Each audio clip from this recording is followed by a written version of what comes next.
All right, what is up, everybody? Keith Jameson, go big guy 31 across the Pacific Street. It's Saturday, November 20th, and we've got one of those slates, like huge misprices by Draftkings.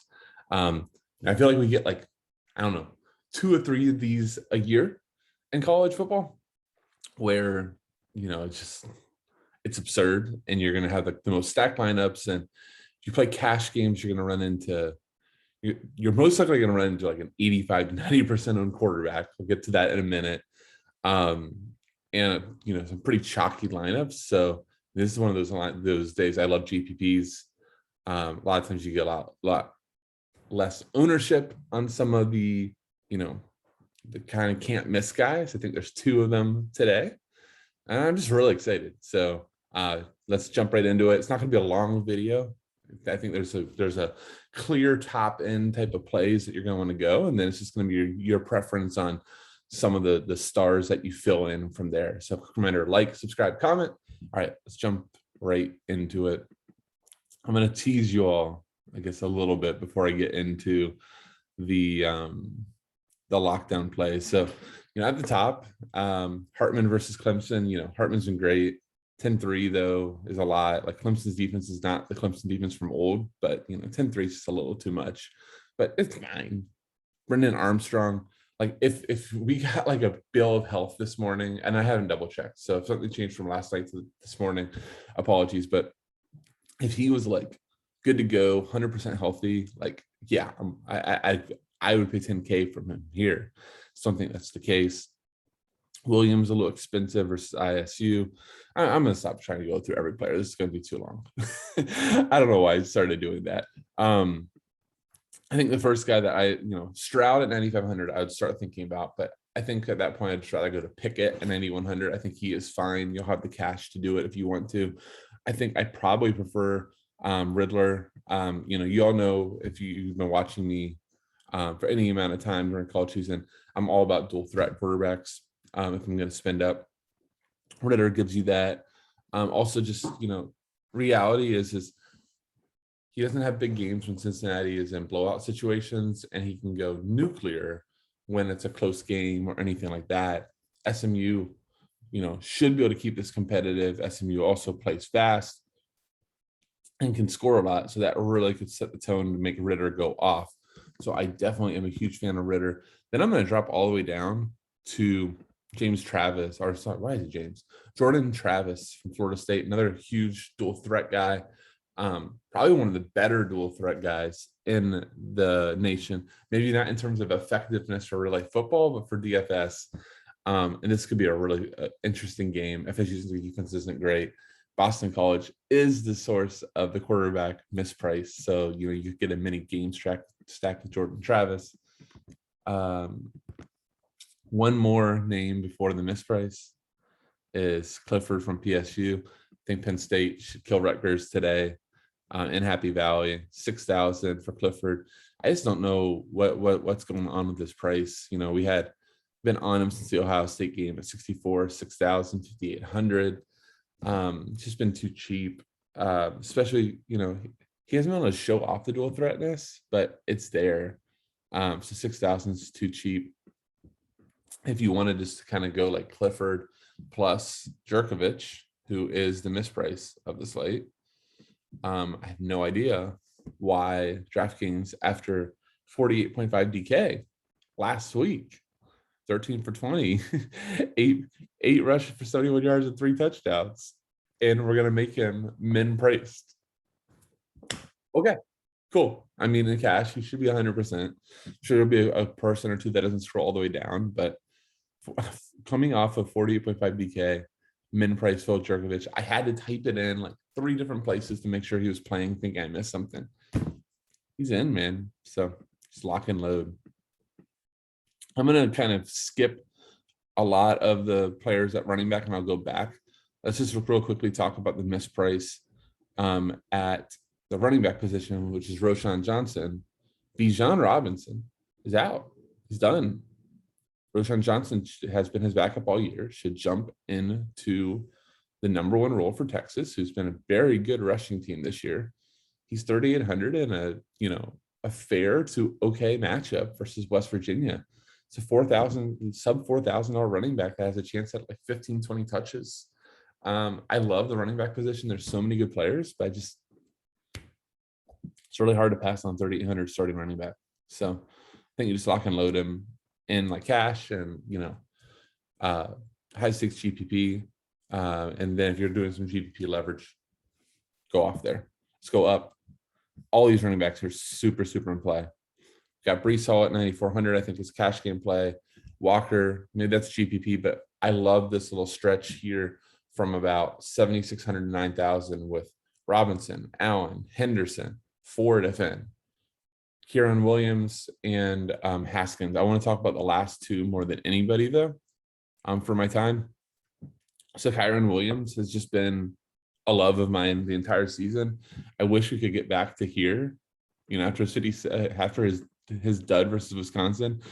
He's just been underpriced since then. At 8,000, he's still underpriced because he has a really good passing game role. Really hard to find that in college football. 2 weeks ago versus Navy, 7 catches, 36 yards. Last week versus Virginia, they didn't need him in the passing game. They didn't need him much at all. This game versus Georgia Tech, I think, is going to get out of hand really, really quickly. Georgia Tech's not a good defense. I think Kyron Williams could have 100 yards on the ground, get in the box a few times, and just have a huge, huge game. And then Hassan Atkins, if Corum is out, Hassan Haskins last 2 weeks, 27 and 31 attempts on the ground, 5 catches last week, just huge, huge usage numbers. It's really hard to get away from. So I do like Haskins quite a bit. Then I think as you go down to here in the middle, just a lot of okay plays. If you land on there, it's fine. Just not like priorities. Also should just say that Tavion Henderson, I think, continues to be one of the most talented backs in the entire nation. Just sometimes Ohio State gets too far ahead where it limits his touch count. This should be a really good game for Michigan State. So I think that he is really good. And obviously too, like Robinson Jr. from Bama. Again, last week, don't need him, right? 59-3. When they need him, they're going to work him really hard. This should be one of the feature games of the slate in real life football versus Arkansas. I think Bama takes care of the game easy, but he's certainly in play. So 2 stud running backs. Go ahead and play the value play. Go from there. You have Jerkovich too. So you have a lot of salary to deal with, right? Like, it's really wild to be able to go. Sorry. Let me make sure I plug it in. But you plug in your 2 value plays, you never had this much salary after taking 2 plays up, especially 2 plays that should get you, 40, 50 DK. It's just a crazy slate. Stud wide receivers, there's plenty of them. Dotson's in a great spot. I probably would stay away from Roberson and Perry. Not have to play that roulette wheel versus Clemson. I really do think that Sweeney is going to come out, and this could be a game that Clemson pulls an upset. That's my bold call. The Virginia wide receivers, I should just say, I would very much consider them if Armstrong is in. If not, I'm cautious, but they're solid plays. Smith from Ohio State, play Garrett Wilson or Chris Olive versus overspending for him. Jamison Williams, obviously a great player. It's not the best game environment, but he's fine. I think Bell, 7,300 from Purdue. So a really nice play. 22 catches the last 2 weeks. Go ahead and add that 3 weeks ago, and you have 31 catches, 3 weeks. Versus Ohio State, Michigan, Nebraska.